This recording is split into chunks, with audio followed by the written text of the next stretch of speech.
Ռուսաստանի տնտեսական սահմանափակումները Մոսկվայի կողմից ճնշում որակելով Եվրահանձնաժողովի նախագահ Ուրսուլա ֆոն դեր Լայենն այսօր վարչապետ Նիկոլ Փաշինյանի հետ ճեպազրույցում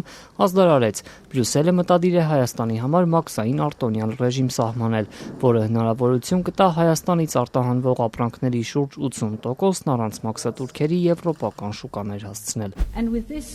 Սրանով մենք կարող ենք վերաուղղորդել այն ապրանքները, որոնք մեծապես ռուսական շուկային արտահանվում եւ դրանք ուղարկել Եվրոպական միության միասնական շուկա 450 միլիոն մարդկանց համար։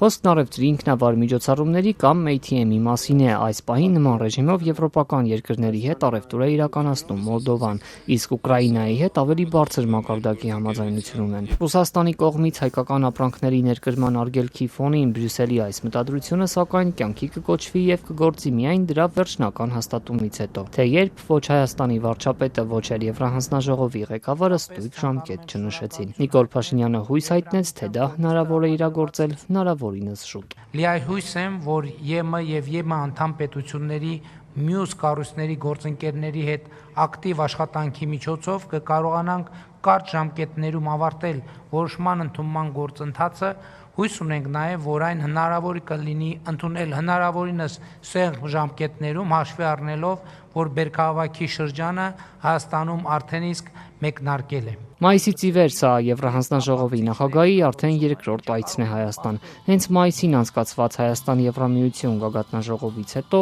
հատկապես սաստկացավ Կրեմլի հրետորաբանությունն ու Ռուսաստանը կոնկրետ քայլերի անցավ, սահմանափակելով ըստ էության հայկական ամբողջ գյուղմթերքի ներկրումը։ Մոսկվան Երևանին հորդորում է արագ կողմնորոշվել, մնալ Եվրասիական տնտեսական միությունում, թե եվրոինտեգրացիայի ուղին բռնել։ Այս ընթացքում ռուսական սահմանափակումներին ի պատասխան Բրյուսելը նախ 52 միլիոն եվրոյի աջակցության մասին հայտարարեց, այսօր էլ պաշտոնապես ազդարարեց մաքսային արտոնյալ ռեժիմ սահմանելու մտադրության մասին։ 34 միլիոնն արդեն հատկացվել է։ Ֆոն դեր Լայենն այսօր տեղեկացրեց, թե մյուս 18-ը կփոխանցեն առաջիկայում։ Այս ֆինանսավորումը կարող է օգնել ստեղծել օրինակ արտահանման խթանման գործակալություն, որպեսզի հայկական բիզնեսների արտահանման հզորությունները խթանվեն։ Այս 18 միլիոն եվրոն վերջնական մասն է այն 52 միլիոն օժանդակության փաթեթի, որ մենք քննարկեցինք մեր հեռախոսազանգում հունիսի սկզբին։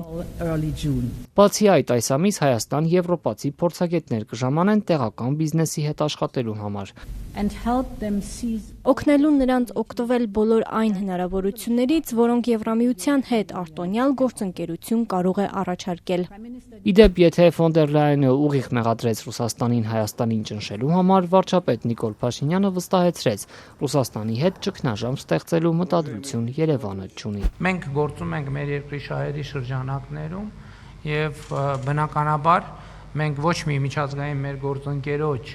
շահերը չենք արհամարում, բայց մյուս կողմից որևէ այլ գործընկերոջ շահերը չենք կարող ավելի բարձր դասել, քան Հայաստանի Հանրապետության շահերը եւ սա կարծում եմ տրամաբանական է ցանկացած երկրի համար։ Երկկողմ օրակարգի մեկ այլ առանցքային թեմա է վիզաների ազատականացման գործընթացը։ Պատասխանելով լրագրողի հարցին, ֆոն դեր Լայենը ժամկետներ չնշեց, թե երբ Հայաստանի քաղաքացիները կկարողանան առանց վիզայի ճամփորդել։ Հիշեցրեց, որ ապրիլին այս գործընթացում առաջընթաց են արձանագրել։ Այս աշնանը դարձյալ պետք է գնահատեն Հայաստանի իրականացրած քայլերը։ Նիկոլ Փաշինյանը հիշեցրեց, իշխանությունները խնդիր են դրել բոլոր անհրաժեշտ քայլերն իրականացնել 2 տարվա ընթացքում եւ 2029-ից անցնել Եվրամիության հետ առանց վիզայի ռեժիմի։ Մի բան ակնհայտ է, որ Հայաստանի ժողովուրդը սպասում է այդ որոշմանը եւ այդ թվում այդ որոշման օգտին է քվեարկել ընտրություններում եւ իհարկե մենք այս հնարավորությունը չենք կարող բաց թողնել։ Հույս ունեմ, որ մենք բավականաչափ արագ եւ էֆեկտիվ կգործենք այդ խնդիրը ճշգրիտ ժամկետներում լուծելու համար։ Եվրամիությանն անդամակցելու գործընթաց սկսելու մասին օրենք ընդունելուց հետո Նիկոլ Փաշինյանի ղեկավարած թիմը մինչ այս պահը Եվրամիության անդամակցելու հայտ չի ուղարկել, իսկ առանց դրա Բրյուսելն անդամակցության հեռանկարը քննարկել չի կարող։ Նիկոլ Փաշինյանը կրկնում է, նախ պետք է եվրոպական ստանդարտներին հասնել։ Որից հետո արդեն առավել կոնկրետ իրագործման օրակարգ կարող է դառնալ Եվրոպական միությանը